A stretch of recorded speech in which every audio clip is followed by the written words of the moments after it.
Hello. Um, Today, right now, I wanted to talk about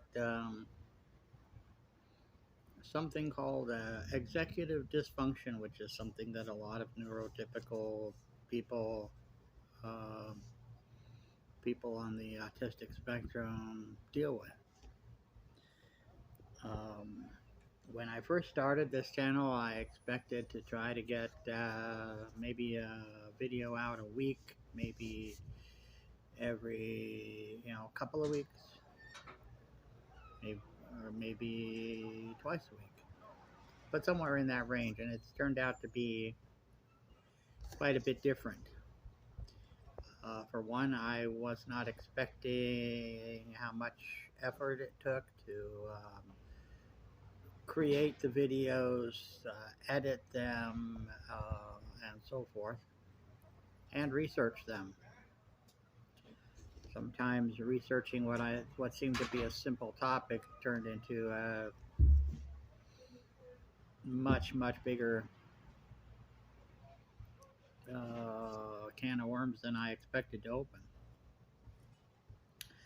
But one of the problems that I've been running up against, oh, and also day-to-day stuff, my physical disability is the fact that about 3 yellow jacket wasp nests have decided to move into the area around my house, and I've been trying to get rid of those. But one of the things that I've been dealing with mostly is basically called executive function. Now, what is executive function? Executive function is basically, well, some people might call it laziness or sloth or procrastination. And it certainly does have an element of procrastination in it. But it's differentiated in that in executive dysfunction, it has to do with the person wanting to do something. I wanted to film a video today, but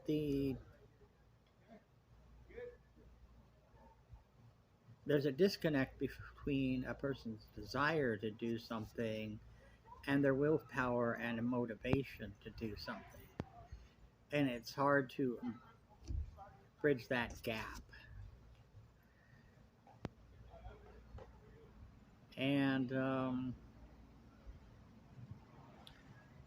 I found some comfort in this in Romans chapter 7, starting with around verse 15 and going through to the end of Romans chapter 8, where Paul starts out talking about how he's a sinful man and can't live up to the law of Moses that he, as a Jewish rabbi, is supposed to live up to. And he ends up saying, the things that I want to do, I don't do. And the things that I don't want to do, those things I do. And he says, what a wretched man am I. He's really wrestling with it.